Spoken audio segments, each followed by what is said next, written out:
Hi guys, it's Mitzi from the Mitzi Langley, and I'm going to give you a review on these beautiful gold hoops. Let me pull my hair back so you can see how beautiful they are. So look at the size of them first of all, and look at the color. Let's take one of them off so you can see how they look.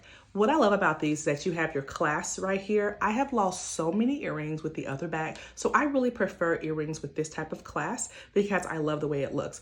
Also, it comes in a really cute box when you get it. So when you want to get it as a gift, it's a great gift option as well.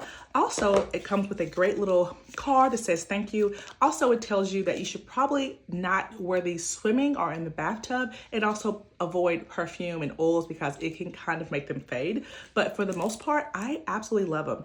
I think they are adorable. And again, I am a sucker for earrings that will stay in place. I love the color. I love the way they look. Let me put on the other one.